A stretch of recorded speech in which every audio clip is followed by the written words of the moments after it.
नमो नमः. संस्कृत वर्ल्ड क्लासेसमध्ये आपल्या सगळ्यांचं पुन्हा एकदा स्वागत आहे. आपण युग्ममाला भाग 3 पाहत आहोत. यामध्ये पुढील श्लोक आहे, तावत भयाद्भिः भेतव्यम यावत भयम अनागतम आगतम तु भयम वीक्ष नरः कुर्यात यथोचितम. आता मी श्लोक वाचला, त्यामध्ये 2 ठिकाणी संधी आहेत पहा. तावत भयात ही भेतव्यम यावत भयम अनागतम. भयम म वर आपण थांबलेलो आहे, म हलंत आणि अनागतम हे शब्द आपण का वेगळे करतोय? कारण त्या शब्दांचा अर्थ आपल्याला समजून घ्यायचा आहे.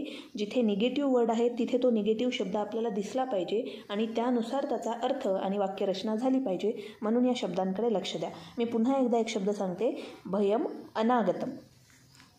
भय म्हणजे संकट.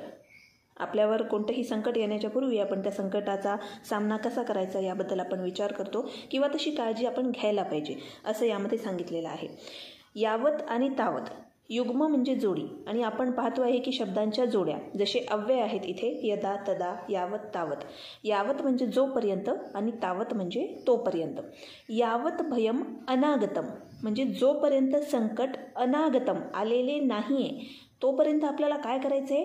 तावत भयात ही भेतव्यम. तोपर्यंत आपल्याला त्या संकटाबद्दलचा विचार करून त्याचा सामना करण्यासाठी त्याबद्दलची योग्य ती उपाययोजना करायची आहे किंवा काही होऊ नये याची काळजी आपल्याला घ्यायची आहे. तावत भयात ही भेतव्यम म्हणजे संकटाला तोपर्यंतच घाबरा किंवा तोपर्यंतच त्याचा विचार करा की जोपर्यंत ते आपल्याजवळ आलेलं नाही आहे किंवा आपल्यावर ते संकट ओढवलेलं नाही आहे. कारण संकट आल्याच्या नंतर काळजी करण्यापेक्षा त्यापूर्वीच आपण त्याबद्दल विचार करून ठेवलेला बरा की ते संकट आपल्यावर येऊ नये म्हणून. म्हणजे इथे सांगितलेलं आहे, यावत भयम अनागतम म्हणजे जोपर्यंत भय आलेलं नाही आहे, until the danger has not come तावत भयात ही भेतव्यम तोपर्यंतच आपल्याला त्याला घाबरायचं आहे. Until the danger has not come we have to be afraid it. आपल्याला त्याला घाबरून राहिलं पाहिजे किंवा त्याचा सामना करता येईल याबद्दलची तडजोड आपल्याला करून ठेवायला पाहिजे. परंतु तू म्हणजे परंतु. आगतम भयम वीक्ष. आगतम म्हणजे आलेलं, भयम म्हणजे संकट, वीक्ष म्हणजे पाहून. परंतु ते संकट आलेलं पाहून, when the danger has come, by seeing the danger which has come, narah kuryat yathochitam. The person should have to face it, or he have to do what is the correct or what is the apt at that time. त्यावेळेला जे योग्य आहे ते करायला पाहिजे. अशी एक म्हण आहे की तहान लागल्याच्या नंतर विहीर खोदायला जाऊ नये. म्हणजे संकट आल्याच्या नंतर आपण त्याच्यावरची उपाययोजना करणार आहोत का? तर नाही. म्हणूनच संकट येण्यापूर्वी आपल्याला काय त्याबद्दलची काळजी घ्यायची आहे, प्रिकॉशन्स घ्यायचे आहे ते आपण घेऊ शकतो. परंतु संकट आल्याच्या नंतर न घाबरता आपल्या सर्वांना त्याचा सामना करणं गरजेचं आहे असं या ठिकाणी म्हटलेलं आहे. त्या पुढचा श्लोक, उत्तमः न अतिवक्ता. इथे सुद्धा संधी आहे. उत्तमो न उत्तमो न म्हणता उत्तमः असं म्हणायचं आहे. एकेरी आपल्याला वाचन करायचं आहे त्याचं. उत्तमः म्हणजे उत्तम व्यक्तिमत्व, चांगले लोक, गुड पर्सन, गुड पीपल. न अतिवक्ता, अतिमधला अ आणि न मधला अ असे दोन्ही मिळून आ झालेले आहेत. न अतिवक्ता उत्तम व्यक्तिमत्व अधिक बोलत नाहीत. म्हणजे जे वाईज पर्सन असतात, क्लेव्हर पर्सन असतात, बुद्धिमान लोक असतात ते अतिवक्ता न म्हणजे जास्त बोलत नाहीत. या उलट स्यात म्हणजे असणे किंवा असतात. इथपर्यंत पहिलं वाक्य झालेलं आहे. उत्तमो न अतिवक्ता स्यात म्हणजे अधिक बोलत नाहीत. स्यात घेतला मी, त्या दचा त करायचं आहे आपल्याला आणि पुढे अ घ्यायचे. अधमः बहुभाष्यते.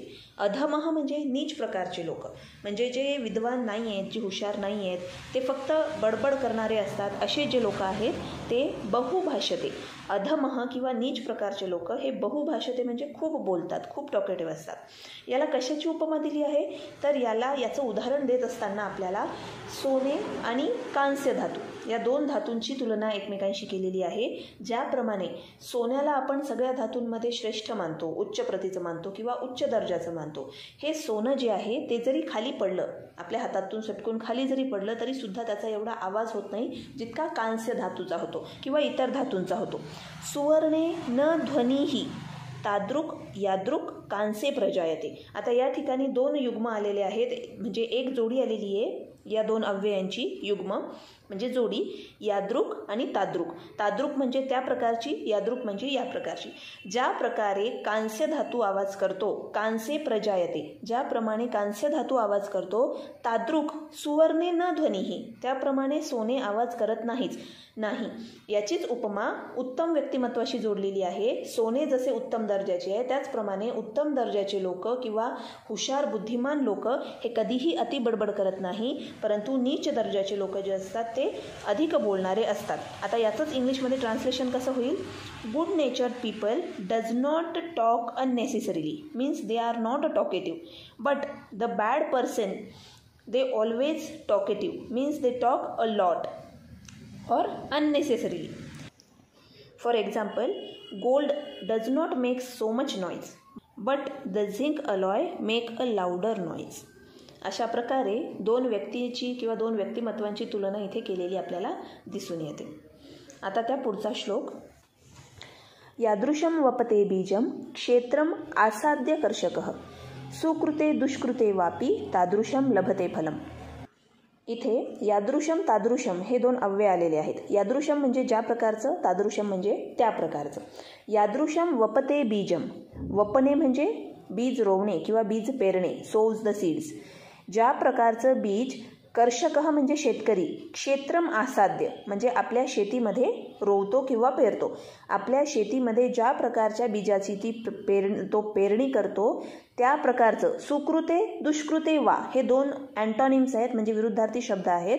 सुकृते म्हणजे चांगल्या प्रकारचं आणि दुष्कृते म्हणजे साधारण प्रकारची. अशी ज्या प्रकारचं बीज तो रोवतो त्या प्रकारचं, तादृशम म्हणजे तशा प्रकारचं, लभते फलम त्या पद्धतीचं फळ त्याला मिळतं, असं या ठिकाणी सांगितलेलं आहे. आता हेच सगळ्यांना सर्वतोपरी म्हणजे कोणत्याही प्रकारच्या वागणुकीमध्ये किंवा आपल्या नेहमीच्या जगण्यामध्ये सुद्धा आपल्याला हे वाक्य जे आहे किंवा हा विचार जो आहे, जो दिलेला आहे, तो खूप उपयोगी पडतो. ज्या प्रकारचे कार्य आपण करतो त्याच प्रकारच्या फळाची प्राप्ती आपल्याला होते, असं इथे सांगितलेलं आहे. मीन्स इंग्लिशमध्ये ट्रान्सलेशन काय होतं बघा. Like the farmer, which type of sort of seeds he sows in his farm, such type of fruits he will get. असं इथे सांगितलेलं आहे. म्हणजेच काय, whatever type of actions we did, such type of fruits we will get, असं इथे सांगितलेलं आहे. आणि खाली निळ्यापट्टीमध्ये ॲज ऑलवेज नेहमीप्रमाणे सरळ वाक्यामध्ये तो श्लोक तुम्हाला दिलेला आहे. त्याचबरोबर संधी विग्रहसुद्धा दिलेल्या आहेत. वा अपी याच्यामध्ये वाला आपण एकेरी नाही केलेलं आहे, वह नाही केलेलं आहे, अवग्रह आला असताना सुद्धा. का?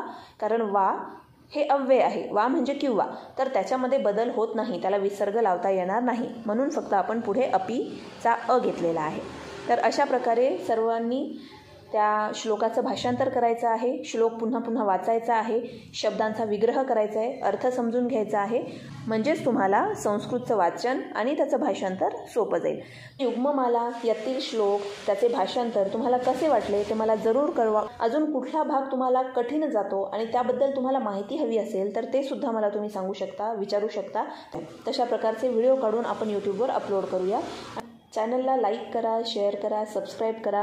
इतर विद्यार्थ्यांपर्यंत सुद्धा हे व्हिडिओ पोहोचवा, जेणेकरून त्यांनासुद्धा याचा फायदा होईल.